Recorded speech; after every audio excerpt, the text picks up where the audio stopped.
izleyenler, Sandı köyünde Zara fırındayız. Zara fırının sahibi Adnan Bey yanımızda. Adnan Bey yöremizde tanınan bir iş adamı, aynı zamanda Zara grubunun da sahibi.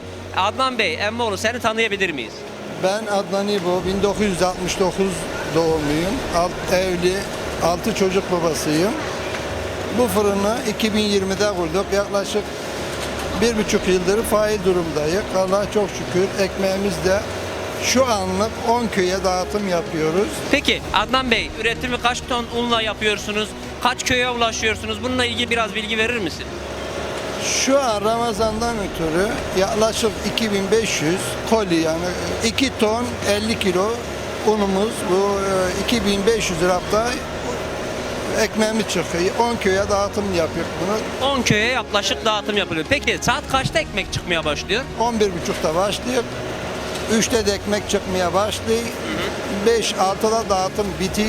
Şu an böyle, yani daha inşallah da daha ileride daha 24 saat çalışmayı düşünüyor. Kaç tane çalışan var bu fırında? Yaklaşık şu an 15. Ramazan'da 15 kişi çalışıyor. 15 kişi. Evet, bazen 20-25'e de çıkabiliyor. Yani normal günlerde zaten rapta sayısı, ekmek sayısı daha da fazla oluyor. 3500'e çıkıyor. 2 ton 100 kilo unla yaklaşık 3250 rapta da ekmeğimiz çıkıyor. Ekmeğin ağırlığı yaklaşık 750 gram. Peki unu nereden temin ediyorsunuz?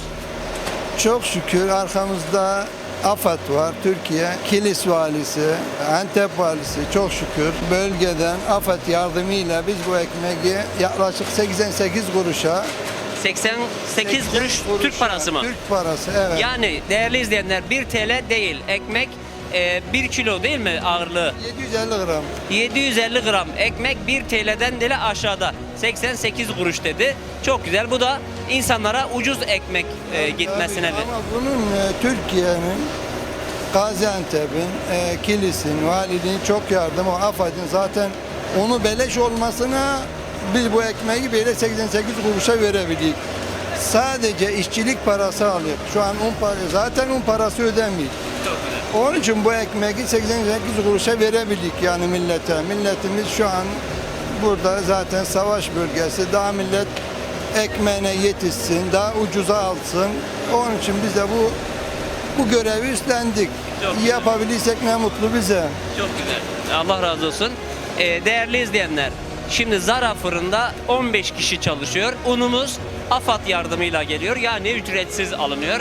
Adnan Bey'in ifade ettiği gibi sadece işçilik buradan alınıyor. İşte buranın elektrik masrafı, buranın işçilik masrafı sadece alınıyor.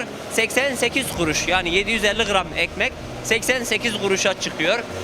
1 TL'den de aşağı. Dediği gibi saat 3'te ekmek çıkmaya başlıyor. Sabah da köylüye ulaşıyor. Şimdilik kaç köy demiştiniz?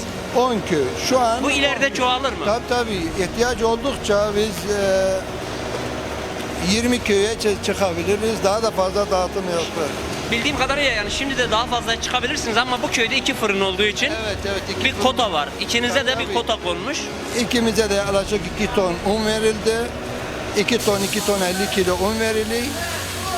Bölgenin ihtiyacına göre un verildi. Biz de onu direktmen ekmek edip millete sunuyoruz.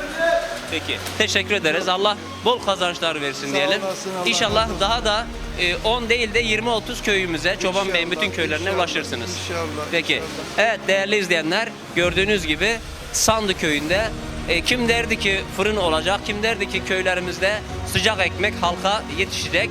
Eskiden tandır ekmeği, köy ekmeği yaparlardı. Şimdi artık hemen hemen birçok köyümüzde fırınlar var. Sıcak ekmek çıkarıp köylülerimize yetiştiriyorlar.